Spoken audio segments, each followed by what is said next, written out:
జనసేన అధ్యక్షుడు పవన్ కళ్యాణ్ వచ్చే ఎన్నికల్లో plan A plan be ready చేస్తున్నారా అంటే అవుననే సమాధానం వస్తోంది. తెలుగుదేశం బీజేపీతో కలిసి పొత్తు పెట్టుకుని ఎన్నికలకు వెళ్లడం ఒకటైతే టీడీపీ ప్రస్తావన లేకుండా బీజేపీతో కలిసి ఎన్నికలు ఎదుర్కోవడం ప్లాన్ బిగా కనిపిస్తోంది. అంతిమంగా ఈసారి ఆంధ్రప్రదేశ్ అసెంబ్లీలో జనసేన ఉనికి బలంగా సాటాలనే కృత నిశ్చయంతో జనసేనాని ఉన్నట్లు తెలుస్తోంది.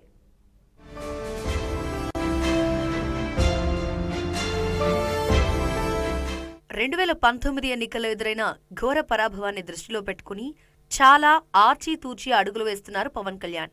ఈసారి ఎలాగైనా డబుల్ డిజిట్తో అసెంబ్లీలోకి అడుగుపెట్టాలనే బలమైన సంకల్పంతో పవన్ కళ్యాణ్ ఉన్నారు. ఇందుకోసం దోహదపడే విధంగా జనసేన రాజకీయపు అడుగులు ఉండాలనేది ఆయన ఉద్దేశంగా కనిపిస్తోంది. అందుకే టీడీపీతో పొత్తు పెట్టుకుని ఎన్నికలకు వెళ్లాలనే విషయంలో ప్రత్యామ్నాయాన్ని కూడా ఆయన ఆలోచిస్తున్నారని పార్టీ వర్గాలు అంటున్నాయి. ప్రధానంగా ఎన్నికల వ్యూహకర్త ప్రశాంత్ కిషోర్తో చంద్రబాబు, లోకేష్లు భేటీ అయిన తర్వాత పవన్ కళ్యాణ్ ఆలోచన విధానంలో చాలా మార్పు వచ్చినట్టు సన్నిహితులు చెప్తున్నారు. పీకేతో టైఅప్ అవుతున్నట్టు తనకు నామమాత్రంగా ఆయన చెప్పకుండా తన్ను విస్మరించి పీకేతో చంద్రబాబు, లోకేష్లు మాత్రమే భేటీ అవడంపై పవన్ కళ్యాణ్ కినుక వహించినట్టు తెలుస్తోంది. పీకే వచ్చిన రోజు ఆయన గన్నవరం ఎయిర్పోర్ట్లో దిగేంత వరకు జనసేనలో ఎవరికీ సమాచారం లేకపోవడంపై ఆయన ఆగ్రహం వ్యక్తం చేసినట్టు చెప్తున్నారు. ఇటువంటి వ్యవహారాలపై నాదెండ్ల మనోహర్ సైతం దృష్టి పెట్టకపోవడం పట్ల ఆయన పరోక్షంగా పవన్ కళ్యాణ్ అసహనం వ్యక్తం చేసినట్టు జనసేన పార్టీ కార్యాలయ వర్గాలు చెబుతున్నాయి. ఆ రోజు నుంచి పవన్ కళ్యాణ్ ప్లాన్ బి గురించి ఆలోచిస్తున్నట్టు విశ్వసనీయ సమాచారం.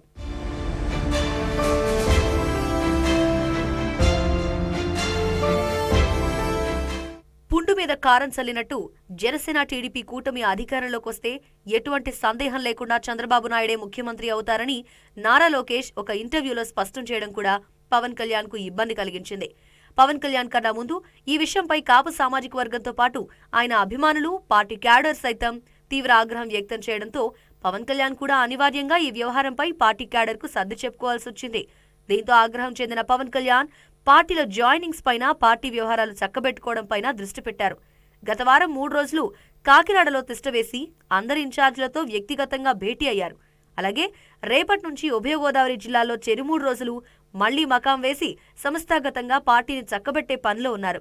ఇదే సమయంలో వైఎస్ఆర్సీపీ అసంతృప్త ఎమ్మెల్యేలు, ఎమ్మెల్సీలకు గాలం వేసి పార్టీలో చేర్చుకుంటున్నారు.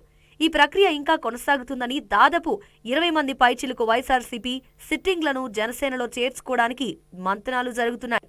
ఇదంతా ఒకవేళ ఒంటి ప్రయాణం చేయాల్సి వస్తే ఇబ్బందులు కలగకుండా ముందు జాగ్రత్త చర్యలుగా పార్టీ నేతలు భావిస్తున్నారు. అటు తన సామాజిక వర్గంతో పాటు అభిమానుల మనోభావాలు దెబ్బతినకుండా రాజకీయ నిర్ణయాలు తీసుకోవాలని పవన్ కళ్యాణ్ భావిస్తున్నట్లు చెప్తున్నారు.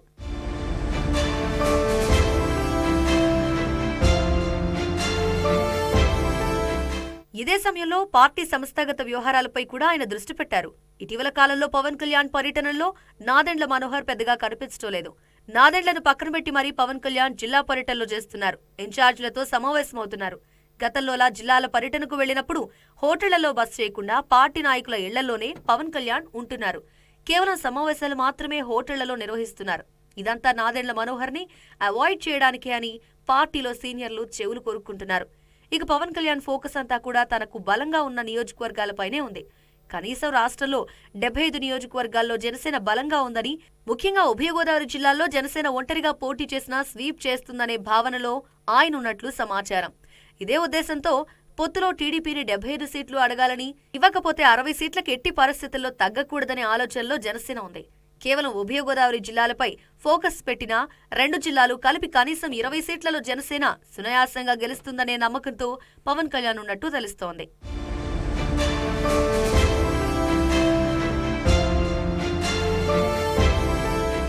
మొత్తం మీద పవన్ కళ్యాణ్ పార్టీ వ్యవహారాలపై దృష్టి పెట్టడం, ఇన్ఛార్జీల సమావేశాల్లో వారిని నియోజకవర్గాల్లో పనిచేసుకోమని ప్రోత్సహిస్తుండడం, ఎట్టి పరిస్థితుల్లో ఈసారి 25 మంది జనసేన ఎమ్మెల్యేలు అసెంబ్లీలోకి అడుగుపెట్టాలని చెబుతూ ఉండడం పార్టీ నాయకులు, క్యాడర్లో ఉత్సాహాన్ని నింపుతోంది.